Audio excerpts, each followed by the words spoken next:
ದೀಕ್ಷಾ ಹಾಗೂ ಆಕಾಂಕ್ಷ ಒಂದೇ ಊರಿನವರು. 1ನೇ ಕ್ಲಾಸಿಂದ ಹಿಡಿದು ಹೋಟೆಲ್ ಮ್ಯಾನೇಜ್ಮೆಂಟ್ MBA ಮಾಡೋ ತನಕ ತಮ್ಮೆಲ್ಲ ಕಷ್ಟ ಸುಖಗಳನ್ನೆಲ್ಲ ಹಂಚಿಕೊಂಡು ಬೆಳೆದವರು. ಆಕಾಂಕ್ಷಳದು ತುಂಬು ಕುಟುಂಬ. ಆದರೆ ದೀಕ್ಷಾ ತಾಯಿ ಇಲ್ಲದ ತಬ್ಬಲಿ. ಸ್ವಂತ ಅಕ್ಕ ತಂಗಿರಿಗಿಂತಲೂ ಹೆಚ್ಚಾಗಿ ಜೀವದ ಗೆಳತಿಯರಾಗಿ ಬದುಕ್ತಿದ್ದವರು ಇವರು. ಇವರಿಬ್ಬರು ಮಧ್ಯಮ ವರ್ಗದ ಮುದ್ದಾದ ಹುಡುಗಿಯರು. ತಮ್ಮ ಭವಿಷ್ಯದ ಬಗ್ಗೆ ನೂರಾರು ಭವ್ಯ ಕನಸುಗಳನ್ನ ಇಟ್ಕೊಂಡಿರೋರು.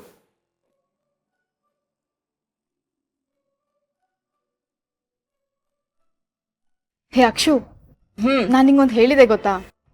ಒಂದು ರೆಸ್ಟೋರೆಂಟ್ ಸೇಲ್ಗಿದೆ ಅಂತ. ಹೌದು, ಅದಿದೆ ಕಣೆ. ಈ ಹೋಟೆಲ್ ಓನರು ಫಾರಿನ್ಗೆ ಹೋಗಿ ಸೆಟ್ಲ್ ಆಗ್ತಿದಾರಂತೆ. ಸೊ ಹಾಗಾಗಿ ಇದನ್ನ ಸೇಲ್ಗಿಟ್ಟಿದ್ದಾರೆ. ನೋಡೆ,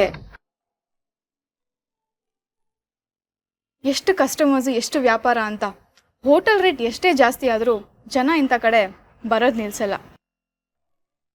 4-5 ಜನ ಇರೋ ಒಂದು ಫ್ಯಾಮಿಲಿ ಬಂದರೂ ಸಾಕು, ಒಂದ್ಸಲಕ್ಕೆ ಮಿನಿಮಮ್ 1000 ರೂಪಾಯಿ ಬಿಲ್ ಆಗೇ ಆಗುತ್ತೆ. ದಿನಕ್ಕೆ 1 ರಿಂದ 2 ಲಕ್ಷ ಆಗೇ ಆಗುತ್ತೆ ಅನ್ಸುತ್ತೆ. ನಮ್ಮ ಆಸೆಗಳೆಲ್ಲ ಓಕೆ ಕಣೆ, ಆದ್ರೆ ನಮ್ಮ ಮಿಡಲ್ ಕ್ಲಾಸ್ ಹಣೆ ಬರಕ್ಕೆ ಇದೆಲ್ಲ ಆಗುತ್ತಾ? ಒಂದಕ್ಕಿದ್ರೆ ಇನ್ನೊಂದಕ್ಕಿರಲ್ಲ. ಲೈಫಲ್ಲಿ ಕೂಲಿ ತರ ಬರೋ ಸಂಬಳನ ತಿಂಗಳ ದುಡ್ದು ಒಂದ್ ಮನೆ ಕಟ್ಸಿ ಮಕ್ಳಿಗೆ ಮದ್ವೆ ಮಾಡ್ಸಿದ್ರೆ ಸಾಕು. ಅಷ್ಟಕ್ಕೆ ಸ್ಯಾಟಿಸ್ಫೈ ಆಗೋ ಜನ ಕಣೆ ನಾವೆಲ್ಲ. ಅಂಥದ್ರಲ್ಲಿ ಇಷ್ಟು ದೊಡ್ಡ ರೆಸ್ಟೋರೆಂಟ್ನ ನಾವಿಬ್ರು ಪಾರ್ಟ್ನರ್ಶಿಪ್ ಅಲ್ಲಿ ಕೊಂಡ್ಕೊಳ್ಳೋ ಕನ್ಸ್ ಬೇಕಾ? ಕನ್ಸು ಕಾಣ್ಬೇಕು ಕಣೆ, ನಮ್ಮನ್ನ ಕೆಲ್ಸಕ್ಕೆ ಹಚ್ಚೋದೇ ಕನ್ಸು. ನನ್ಸಾಗ್ದಿರೋ ಕನ್ಸು ಕಂಡ್ರು ಏನ್ ಪ್ರಯೋಜನ ದೀಕ್ಷು? ಒಬ್ಬೊಬ್ರೆ ಕಂಡ್ರೆ ಕಷ್ಟ ಆಗ್ಬೋದು. ಅದಕ್ಕೆ ನಂತರ ಒಂದು ಪ್ಲಾನ್ ಇದೆ. ಏನ್ ಪ್ಲಾನು?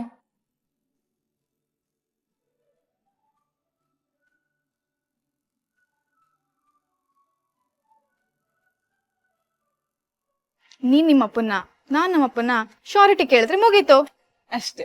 ನಿಮ್ಮಪ್ಪ ಸೈನ್ ಮಾಡ್ತಾರೆ, ನಮ್ಮಪ್ಪ ಕಾಲ್ ಮುರಿತಾರೆ. Before assuming anything, try the amazing word call asking. ಕೇಳಿ ಹೇಳು. ಆಯ್ತು, ಟ್ರೈ ಮಾಡ್ತೀನಿ. ಹಾ ಹೂ ಅಂತಾರೆ. ಹತ್ತು ಕರೆದು ಹೇಗಾದ್ರೂ ಮಾಡಿ ಒಪ್ಸು. ಪಾರ್ಟ್ನರ್ಶಿಪ್ ಅಲ್ಲಿ ಲೋನ್ಗೆ ಅಪ್ಲೈ ಮಾಡಿದ್ರೆ ಬೇಗ ಸಿಗೋ ಚಾನ್ಸಸ್ ಇದೆ.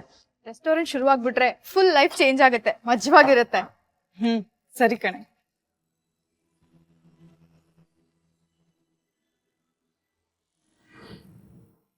ಅಮ್ಮ ಪ್ಲೀಸ್ ಅಮ್ಮ, ಅಪ್ಪಂಗೆ ಹೇಳು, ಶ್ಯೂರಿಟಿ ಕೊಡ್ಲಿ.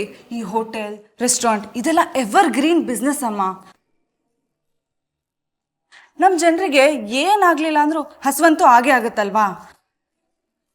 ನೋಡು, ರೇಟ್ ಎಷ್ಟೇ ಜಾಸ್ತಿ ಆದ್ರೂ ನಮ್ ಜನ ಹೋಟೆಲ್ಗೆ ಹೋಗೋದು ಬಿಡೋದಿಲ್ಲ ಅಮ್ಮ. ಈಗ ನಾವೇ ಹೊರಗಡೆ ಊಟಕ್ಕೆ ಅಂತ ಹೋದ್ರೆ ಸಾವಿರ ಖರ್ಚು ಮಾಡೋದಿಲ್ವಾ? ಜಸ್ಟ್ ಇಮ್ಯಾಜಿನ್, ಒಂದು ಒಳ್ಳೆ ರೆಸ್ಟೋರೆಂಟ್, ಒಳ್ಳೆ ಜಾಗ, ಒಳ್ಳೆ ಅಡುಗೆ ಮಾಡೋರು, ಒಳ್ಳೆ ಕೆಲ್ಸಗಾರರು. ಇದೆಲ್ಲ ಇದ್ಬಿಟ್ರೆ ನಮ್ನ ಹಿಡಿಯೋರು ಯಾರು ಇರೋದಿಲ್ಲಮ್ಮ. ಲೈಫಲ್ಲಿ ಧಾಮ್ ಧೂಮ್ ಅಂತ ಇರ್ಬೋದು. ಶುರು ಮಾಡೋಕ್ಕೆ ತುಂಬಾ ದುಡ್ಡು ಕೂಡ ಬೇಕಮ್ಮ. ಬ್ಯಾಂಕ್ ಲೋನ್ ಕೊಡುತ್ತಮ್ಮ. ಪಾರ್ಟ್ನರ್ಶಿಪ್ ಅಲ್ಲಿ ಲೋನ್ ಅಪ್ಲೈ ಮಾಡಿದ್ರೆ ಬೇಗ ಸ್ಯಾಂಕ್ಷನ್ ಆಗುತ್ತೆ. ಅದಕ್ಕೆ ಅಪ್ಪನ್ ಶ್ಯೂರಿಟಿ ಬೇಕು. ಅದೆಲ್ಲ ಆಗೋ ಕೆಲಸ ಅಲ್ಲ, ಸುಮ್ನೆ ಇದ್ಬಿಡು.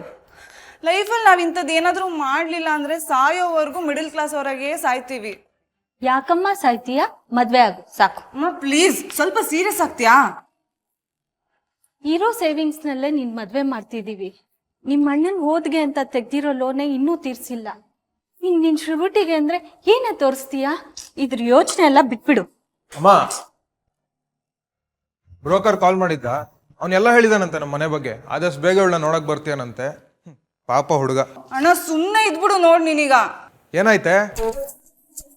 ಬಿಸ್ನೆಸ್ ಲೋನ್ ಬೇಕು ಕಣ. ಅಪ್ಪಂಗೆ ಹೇಳೋ ಶ್ಯೂರಿಟಿ ಕೊಡೋದಕ್ಕೆ. ಏನ್ ಬಿಸ್ನೆಸ್? ರೆಸ್ಟೋರೆಂಟ್. ನೀನೇನು ತಲೆ ಕೆಡ್ಸ್ಕೊಂಬೇಡ, ನಾನು ಮಾತಾಡ್ತೀನಿ. ಫಸ್ಟ್ ನೀನ್ ಹುಡುಗನ್ ನೋಡು. ಹೋಗ.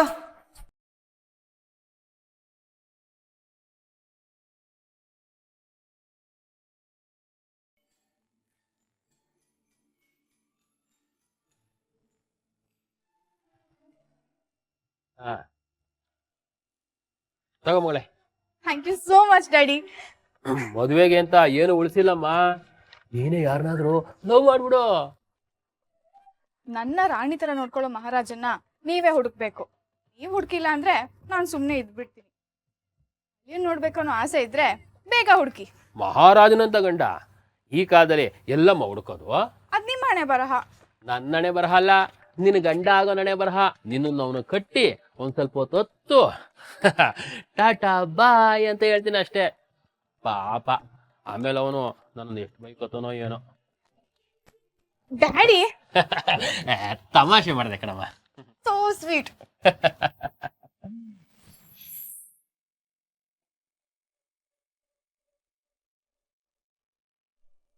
ಅಕ್ಷು ಯಾಕೆ ಡಲ್ ಆಗಿದ್ಯಾ? ಅದು ಏನಿಲ್ಲ, ಮತ್ತೆ ಹೇಳ್ತೀನಿ. ಸರಿ, ಬಟ್ಟೆ ಆದ್ರೂ ಸೆಲೆಕ್ಟ್ ಮಾಡು. ದೀಕ್ಷು, ನಂಗೆ ಯಾವಾಗ್ಲೂ ನೀನೇ ತಾನೇ ಸೆಲೆಕ್ಟ್ ಮಾಡೋದು, ಈಗೇನು ಹೊಸ್ದಾಗಿ ಕೇಳ್ತಿದ್ಯಾ? ಸರಿ, ನಾನೇ ಮಾಡ್ತೀನಿ. ಅದ್ ಕೊಡಿ.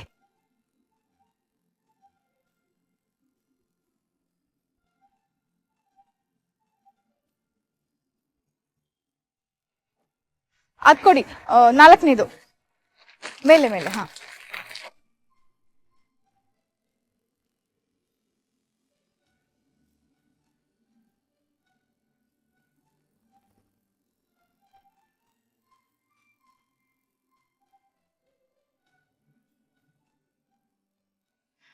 ಇದು ಹೇಗಿದೆ? ಓಕೆನಾ? ಇದನ್ನ ಪ್ಯಾಕ್ ಮಾಡಿ.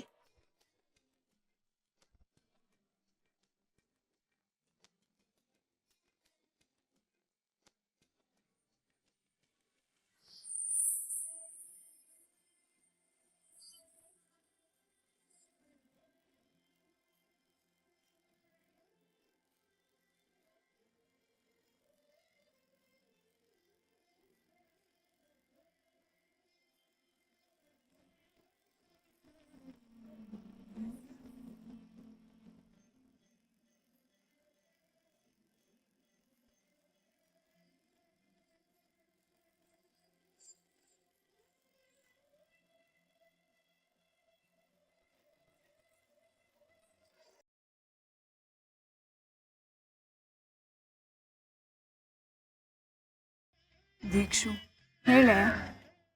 ಅದು ಏನೇ ಅದು ಇದು ಅನ್ಕೊಂಡು ಅದೇನು ಅಂತ ಹೇಳ್ಬಾರ್ದಾ? ಅಲ್ಲಿ ಪರ್ಚೇಸ್ ಮಾಡ್ಬೇಕಾದ್ರೂ ಹೀಗೆ ಡಲ್ ಆಗಿದ್ದೆ, ಇಲ್ಲೂ ಹೀಗೆ ಡಲ್ ಆಗಿದ್ಯಾ? ಯಾಕೆ? ಅದೇ ಕಣೆ, ಯಾವುದು? ರೆಸ್ಟೋರೆಂಟ್. ಏನೇ ಅದು? ನಮ್ಮ ಅಪ್ಪಂದಂತೂ ಸೈನ್ ಆಯಿತು, ನಿಮ್ಮ ಅಪ್ಪಂದು ಒಂದೇ ಬಾಕಿ. ಬಂದ್ರ ಊರಿಂದ?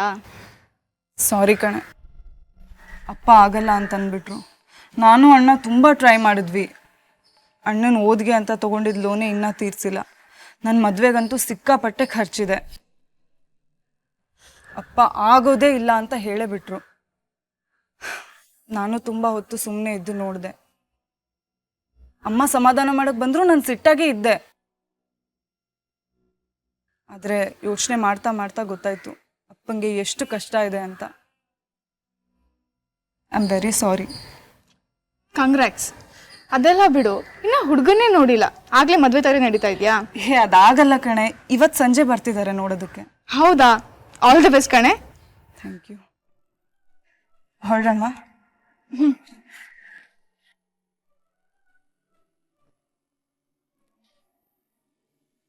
ಅವರು ತುಂಬಾ ದೊಡ್ಡ ಶ್ರೀಮಂತರು, ಹುಡುಗನು ತುಂಬಾ ಓದಿದಾನಂತೆ. ವರದಕ್ಷಿಣೆ ಏನು ಬೇಡ ಅಂತಿದ್ದಾರೆ. ಇದಕ್ಕಿಂತ ಇನ್ನೇನೇ ಬೇಕು? ವರದಕ್ಷಿಣೆಗಂತ ಇಟ್ಟಿದಾರಲ್ಲ ದುಡ್ಡು, ಅದು ಬೇಕು. ಅಪ್ಪಂಗೆ ಹೇಳಮ್ಮ, ಆ ದುಡ್ಡು ನಂಗೆ ಕೊಡ್ಲಿ. ಅವ್ರು ಹೆಂಗೂ ಬೇಡ ಅಂತಿದಾರೆ ತಾನೆ. ಅವ್ರು ಹಾಗೆ ಅಂತಾರೆ ಕಣೆ. ಹೆಣ್ಣಿನ ಕಡೆಯವ್ರು ನಾವು ಸ್ವಲ್ಪನಾದ್ರೂ ಗೌರವ ಇರಲ್ವಾ? ನೀನು ನಾಳೆ ಅವ್ರ ಮನೆಗೆ ಮದ್ವೆ ಆಗಿ ಹೋಗ್ತೀಯಾ? ಸಣ್ಣ ಪುಟ್ಟ ಜಗಳಕ್ಕೆ ದುಡ್ಡಿನ ವಿಚಾರ ಬಂದ್ರೆ ಏನ್ ಮಾಡೋದು? ನಾವು ಮದ್ವೆನೂ ಮಾಡ್ಕೊಟ್ಟಿಲ್ಲ ಅಂದ್ರೆ ಬೀಗರ ಮುಂದೆ ನಮ್ ಮರ್ಯಾದೆ ಹೋಗುತ್ತೆ. ನಿಮ್ ದೊಡ್ಡಪ್ಪ ಚಿಕ್ಕಪ್ಪ ಅಂತೂ ಕಾಯ್ತಾ ಇದ್ದಾರೆ ನಮ್ಮನ್ನ ಹಾಡ್ಕೋಬೇಕು ಅಂತ. ಅರ್ಥ ಮಾಡ್ಕೋ. ಏನ್ ಅರ್ಥ ಮಾಡ್ಕೊಳ್ಳೋದು? ನಂಗೆ ಮದ್ವೆ ಇಷ್ಟ ಇಲ್ಲ ಅಂತ ಹೇಳ್ದೆ ತಾನೆ, ಯಾಕೆ ಬಲ್ವಂತ ಮಾಡ್ತಾ ಇದ್ದೀರಾ? ಅಂಥವ್ರು ನಮ್ಮನೆ ಬಾಗಿಲಿಗೆ ಬಂದಿದ್ದಾರೆ ಅಂದ್ರೆ ದೊಡ್ಡದು. ಅಂಥದ್ರಲ್ಲಿ ನಮ್ಮನೆ ಹೆಣ್ಮಗಳನ್ನ ಒಪ್ಕೊಂಡಿದ್ದಾರೆ ಅಂದ್ರೆ ನಮ್ ಭಾಗ್ಯ ಕಣೆ. ತಲೆ ಹರಟೆ ಮಾಡಬೇಡ, ಸುಮ್ಮನೆ ಒಪ್ಕೋ. ಈ ಸಂಬಂಧ ಏನಾದರೂ ಗಟ್ಟಿ ಆದ್ರೆ ನಾನು 21 ಶನಿವಾರ ವ್ರತ ಮಾಡ್ತೀನಿ. ಅಮ್ಮ, ಹುಡುಗ ಬರೀ ಫೋಟೋದಲ್ಲಿ ಅಷ್ಟೇ ಅಲ್ಲ ಕಣೆ, ನೋಡೋಕೆ ತುಂಬಾ ಚೆನ್ನಾಗಿದ್ದಾನಂತೆ. ಹಂಗಂದ್ರೆ ಅಪ್ಪಂಗೆ ಹೇಳ್ತೀನಿ, ನೀನೇ ಕಟ್ಕೋ. ಕತ್ತೆ ಜಾಸ್ತಿ ಮಾತಾಡ್ಬೇಡ, ಬೇಗ ರೆಡಿಯಾಗಿ ಬಾ. ಆಯ್ತು ಬಿಡು, ಮನೆಯವರೆಲ್ಲ ನನ್ನನ್ನು ಕಳ್ಸಕ್ಕೆ ಕಾಯ್ತಾ ಇದ್ದೀರಾ. ನೀವೆಲ್ಲ ಒಪ್ಕೊಂಡಾಯ್ತು ತಾನೆ, ಇನ್ನಂದೇನಿದೆ? ಯಾವ ಕೋತಿನ ತೋರ್ಸಿದ್ರು ತಾಳಿ ಕಟ್ಸ್ಕೊಂತೀನಿ.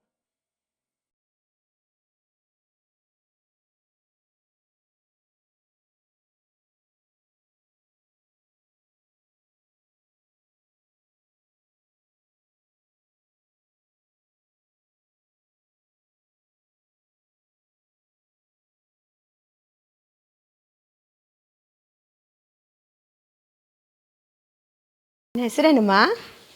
ಆಕಾಂಕ್ಷ. ನನ್ನ ಮಗನ ಆಕಾಂಕ್ಷೆಗೆ ತಕ್ಕ ಹಾಗಿದೀಯ ನೋಡ್ರಿ. ಹುಡುಗಿ ನಂತರನೇ ಫ್ಯಾಷನಬಲ್ ಆಗಿದ್ದಾಳೆ.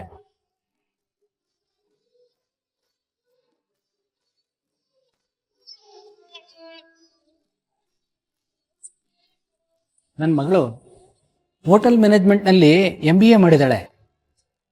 ಅಡುಗೆ ಕೂಡ ತುಂಬಾ ರುಚಿಯಾಗಿ ಮಾಡ್ತಾಳೆ. ನಮಗೂ ಹುಡುಗಿ ಒಪ್ಪಿಗೆ ಆಗಿದೆ. ಆದರೆ ಒಂದು ಕಂಡೀಷನ್.